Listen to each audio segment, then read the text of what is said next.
Hello again. When I was a youngster in my late teens, early 20s, I used to go bikepacking in the Alps every year with a friend, Adam. And as you can imagine, we had some fairly, philosophical, what we considered philosophical conversations. And one thing that we noticed is as we got better and more serious about the sport, the fun started to disappear and we started to assign more importance to the results. And as a consequence, it became quite stressful. But for most of us, the sport's supposed to be a release, a hobby, and not a burden.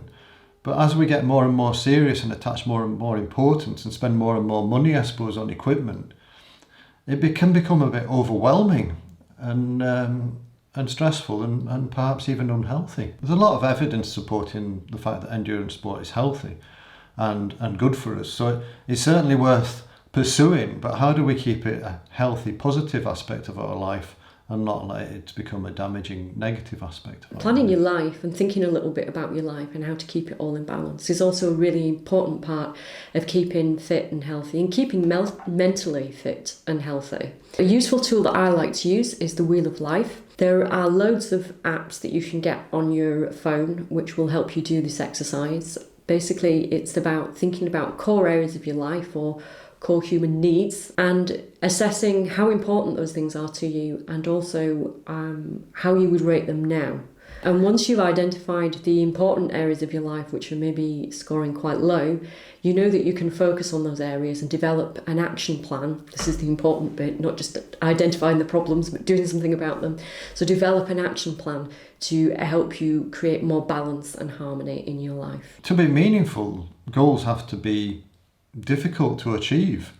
They have to be challenging and exciting. And if they're exciting and challenging, then they're going to take some work and sacrifice to achieve. But with this, we've become more and more attached to the goals and the outcomes and potentially get more and more grumpy and upset if things detract us from that focus. And that can cause problems in our life, our work life, our health, stress levels and family life. But the dilemma is, if the goals aren't sufficiently challenging and exciting, we won't work towards them. But if we become too attached to them, working towards them means that we sacrifice our health. Goal setting can be a really effective way of dealing with this, because if you've got these exciting and challenging goals, these are what we call outcome goals, whereby we're attached to the outcome. But these outcome goals often contain things that we're not in control of. Like if you say you want to win the Olympic gold medal say you want to win the Olympic road race, then if somebody better turns up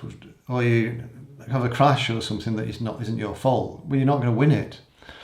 So the trick is to establish goals that you have got control of, and we call these performance goals. Like if you say you can sustain a certain normalized power for 3 hours, then you're likely to achieve your goal or something like that. And that might be in the Étape de Tour, a sportif, a mountain bike marathon, a bikepacking event or an Audax event. And you can set certain performance standards that if you achieve that certain performance, then you're likely to achieve your goal. And also if you don't achieve your goal, you've performed to that standard and it was just unfortunate that you didn't make it. And to achieve these performance goals, then we have what we call process goals. So that might be you need to do 3 training sessions a week and have plenty of rest so that you recover and adapt from those training sessions or something like that, or 6 training sessions a week or 12 training sessions a week or train for 15 hours a week or whatever that might be.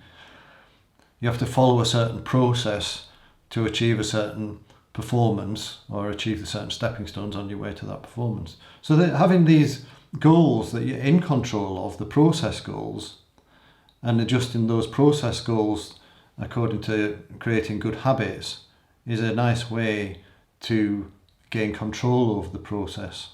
So the final point with regards to recovery is being clear about your motivation to train.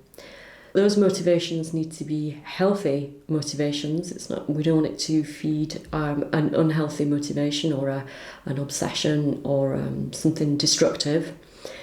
And if you're clear that the motivations that you have to train are healthy, then that will give you some perspective in terms of thinking, well, is this training that I'm doing here, is it contributing to what I want to achieve out of my training, or is it actually being destructive? and not helping me achieve those things. And that can be a good way also to think about, should this be a rest day? You know, is this day contributing to what I want, i.e. my overall health and fitness, or my fitness for a particular event, or is it actually going to be destructive and mean that I have to take more time off, or I get more tired, or I can't do whatever session I planned? And then, of course, there are other practices you can do, like practicing mindfulness and making sure that actually your rest is good rest and having a good sleep routine.